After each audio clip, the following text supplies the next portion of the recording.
Shit, I'm overthinking already.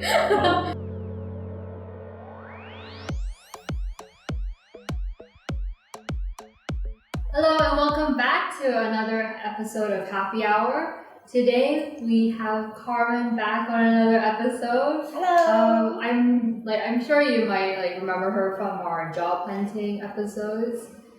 But today we'll be focusing on another also very relatable topic of overthinking. So, Carmen, would you say that you're an overthinker? Yes, I am. I definitely overthink in a lot of situations.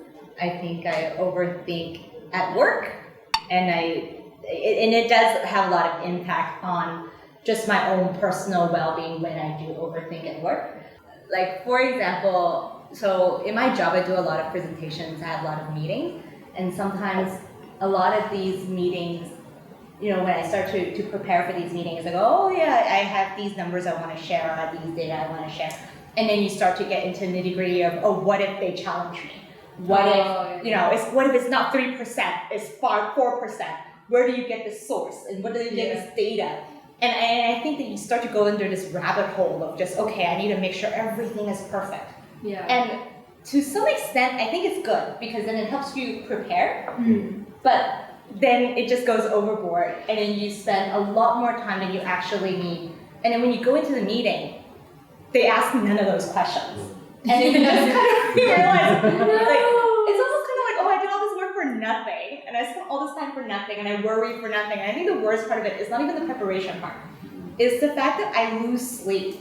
Oh, right before. Yeah, on the night before, I get so nervous, especially with bigger presentations or bigger clients or just in general, if you're presenting to, I don't know, people that you respect and you want the respect, reciprocated. Exactly, you want to bring value to them because you respect them. Then I get a bit nervous around okay, is this something that is actually valuable for their time? And when do you have that? I think the way we're kind of raised and educated is you got to analyze and evaluate, right? That's how you become especially in professional fields, presentations, etc. Again, I think sometimes it reflects your audience. So as you said, you anticipate what they, and in a way it's a good thing because you're trying to empathize what would they think, what would they really want to know, and being well prepared for that is definitely a good thing. And sometimes the way I think about it, if I was the listener, what would I care about? Do I really care if they, weren't as comprehensive on certain points, or is it more the general message? I think once I kind of think from that angle, it becomes less draining for me to anticipate every single questions.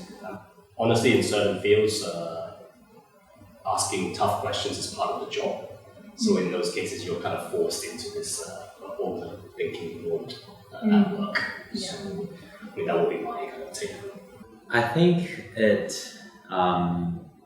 makes me feel more prepared. It really depends if I'm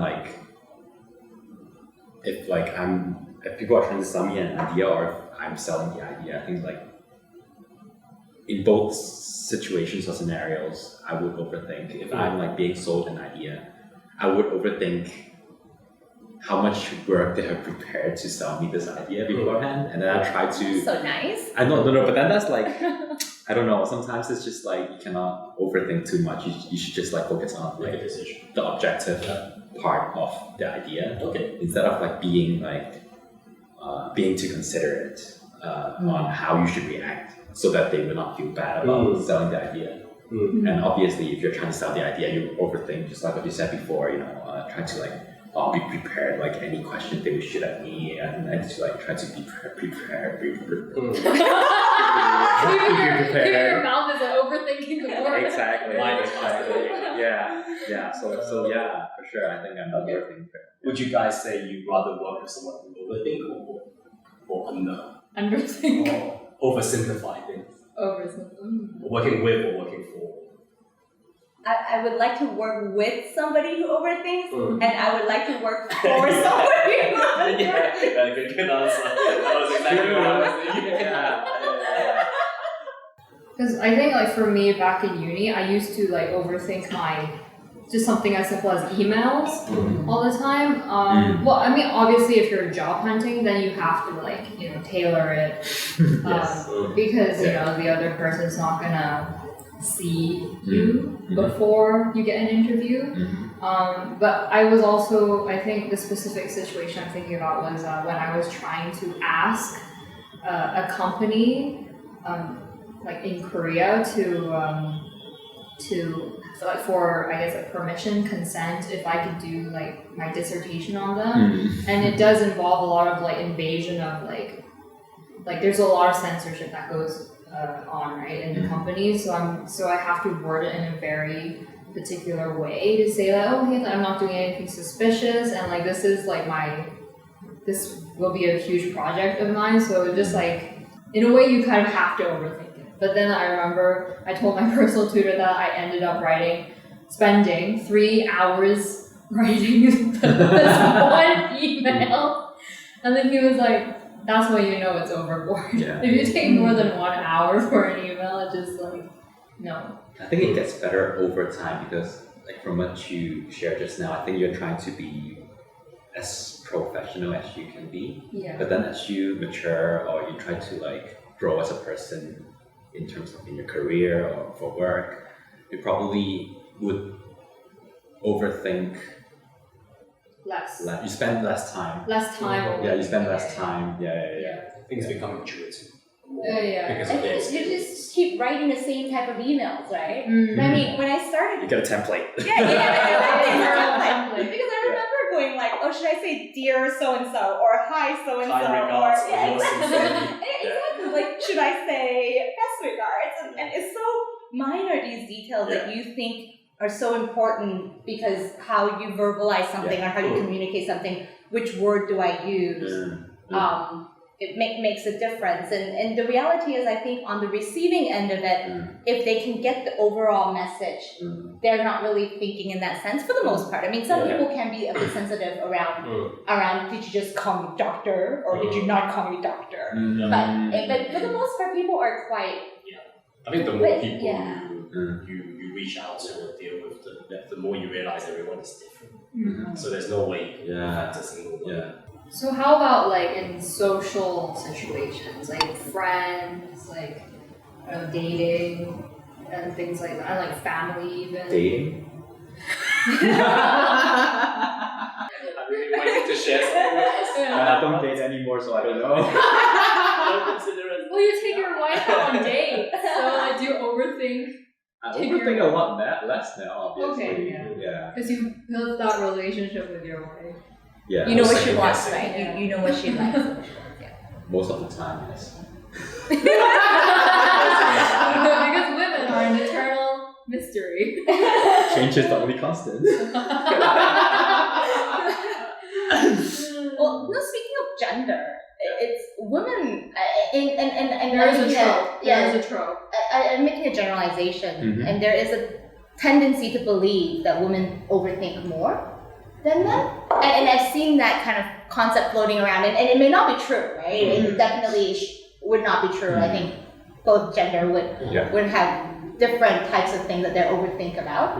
But I mean, as I think for myself, I do overthink a lot when it comes to relationships, and relationships can be colleagues, or it can be friends, or it can be partners. And I think that overthinking comes, am I able to convey certain messages or feelings in the right way without hurting their feelings? Are they happy today? Are they unhappy today? How come they're not smiling? Or are they mad at me? And There's any inconsistency in their behavior. And it does get quite stressful sometimes, Yeah. And especially if somebody is just having a bad day and has nothing to do with you, and they come into the office, or they come in, to life. lunch or something, and then they have this face that's not pleasant. Oh, And then you go, oh, what did I do? And then you start to think about, okay, I saw them last week. Yeah. Did I say anything that I shouldn't have said? Yeah, like you automatically think it's your fault. Exactly. Yeah. Exactly.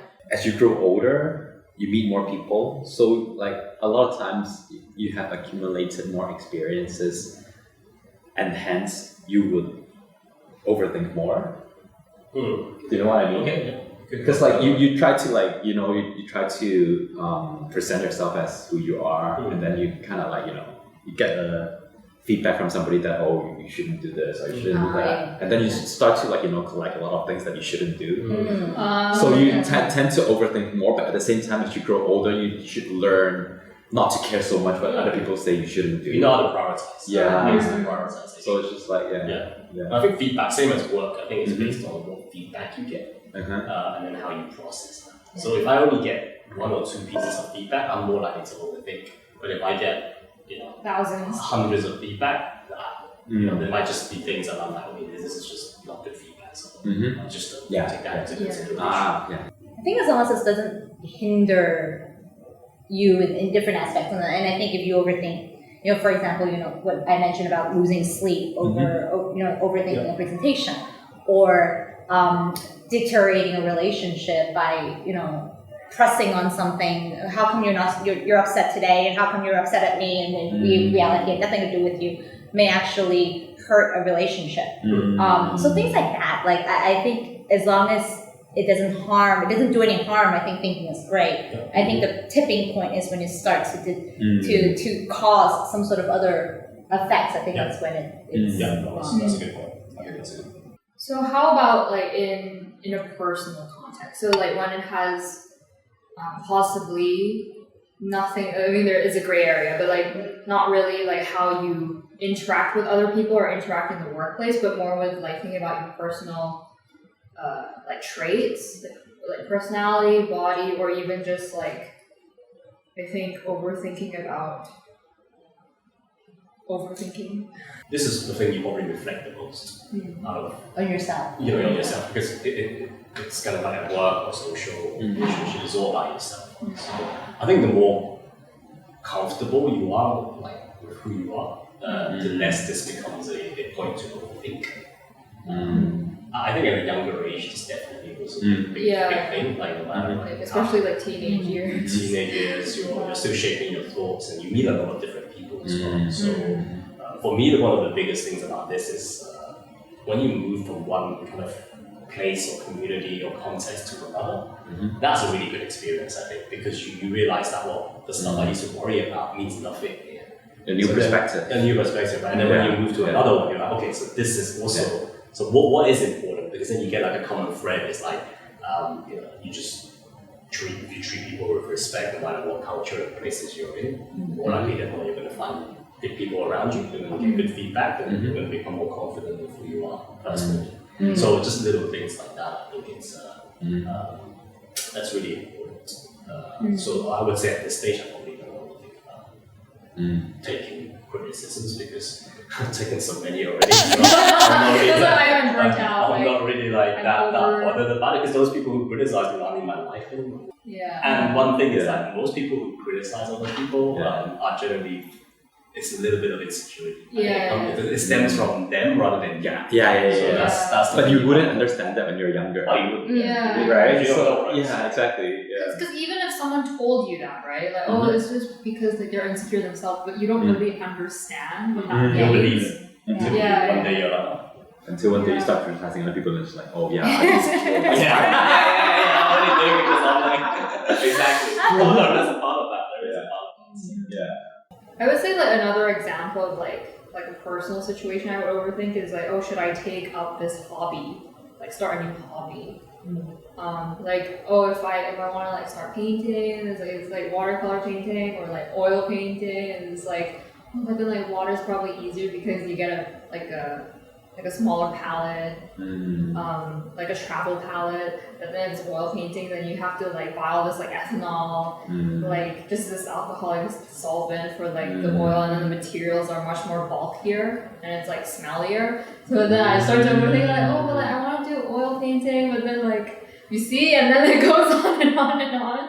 But that's I think it's good because you're planning, anticipating different situations. And I think with that, what would help is if you're put in a position to make decisions more and more often, you kind of learn how to streamline the process. Right. Like if you only have to make one decision and you have the whole week or 2 weeks to make it, you're probably going to overthink, right? Like, or if you have to make 8 decisions a day, you're just going to be, I'm going to make a decision by 5 o'clock today, right? So this is... How much of that is based on your experience and intuition? And how much of that is based on logic and thinking through the way that she's thinking? And I'm just asking because, both of you probably have to make a ton of decisions every day for your own businesses. At what point of it is, what are the questions that are important to you to which you have to actually think through, and what are the things that you don't necessarily have to spend too much time on? Like, I think my process is always half kind of intuitive, half kind of framework, I guess. There's certain ways we deal with different situations, and then there's intuition. With the intuition part, I mean, the way we do it sometimes is we communicate with them. Say if it's the impression of a certain person or things like that. It's something second person. It's something.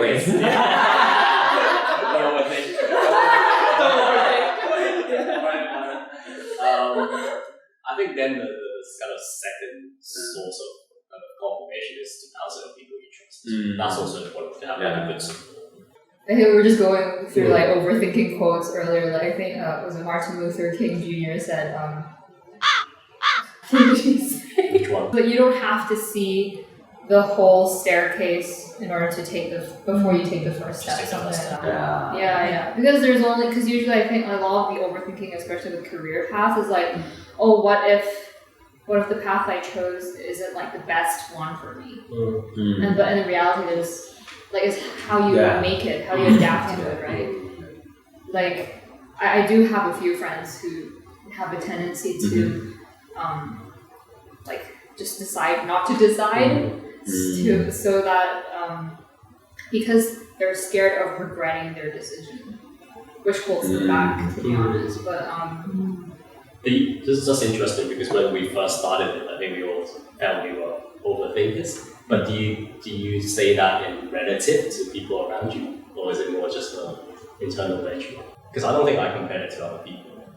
I just think it's more. I just label myself as the amount of time I sometimes, or the amount of things I think about. I think that's how I feel about it. But I'm just interested because when you brought up. Actually, I do compare. Like I do feel like I'm an overthinker, but specifically compared to my family.